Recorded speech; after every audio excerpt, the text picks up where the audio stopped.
Diploma அக்ரியில் நமக்கு eligibility என்ன அப்படின்னு பார்த்தோம்னா,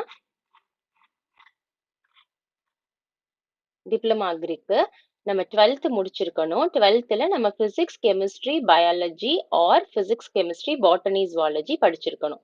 மேக்ஸ் நம்ம படிச்சிருக்கணும் அப்படிங்கிற அவசியம் கிடையாது. நம்ம பிசிக்ஸ் கெமிஸ்ட்ரி பயாலஜி படிச்சிருக்கலாம், இது கூட கம்ப்யூட்டர் சயின்ஸ் ஏதாவது படிச்சிருக்கலாம், ஆர்எல்ஸ் பிசிக்ஸ் கெமிஸ்ட்ரி பாட்டனி ஜுவாலஜி படிச்சிருக்கலாம். இதே வொகேஷனல் ஸ்ட்ரீமா இருந்தா நம்ம கண்டிப்பா என்ன படிச்சிருக்கணும் அப்படின்னு சொன்னா, பயாலஜி படிச்சுட்டு அது கூட அக்ரிகல்ச்சரல் பிராக்டிசஸ் அப்படிங்கிற வொகேஷனல் சப்ஜெக்ட் வந்து கண்டிப்பா படிச்சிருக்கணும்.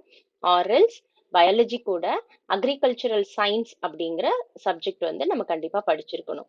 இது வந்து எதுக்குன்னா diploma in agriculture or diploma in ஹார்டிகல்ச்சருக்கு. இதுவே வந்துட்டு நம்ம டிப்ளமா இன் அக்ரிகல்ச்சரல் இன்ஜினியரிங் படிக்கணும் அப்படின்னு சொன்னா நம்ம கண்டிப்பா மேக்ஸை வந்து ஒரு சப்ஜெக்டா கண்டிப்பா படிச்சிருக்கணும்.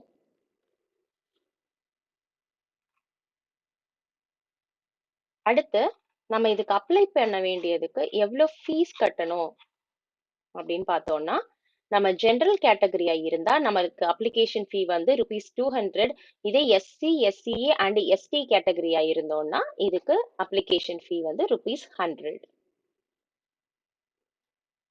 அது கூட கவுன்சிலிங் அப்ப நம்ம என்ன பண்ணணும் அப்படின்னு சொன்னா, நம்ம செலக்ட் ஆயிருந்தோம்னா நம்ம வந்துட்டு என்ன கவுன்சிலிங் ஃபீஸ் கட்டணும். அது வந்துட்டு ஜெனரலுக்கு 200, எஸ்சி எஸ்சி எஸ்டிக்கு 100 வந்து கட்டணும். இப்போ நம்ம பிஎஸ்சி கோர்சஸ்க்கும் டிப்ளமா கோர்சஸ்க்கும் பார்த்தோம் இல்லையா, தி சேம் தான் அண்ணாமலை யூனிவர்சிட்டியோட அந்த அக்ரிகல்ச்சர் கோர்சஸ்க்கும் the same fees and eligibility criteria தான்.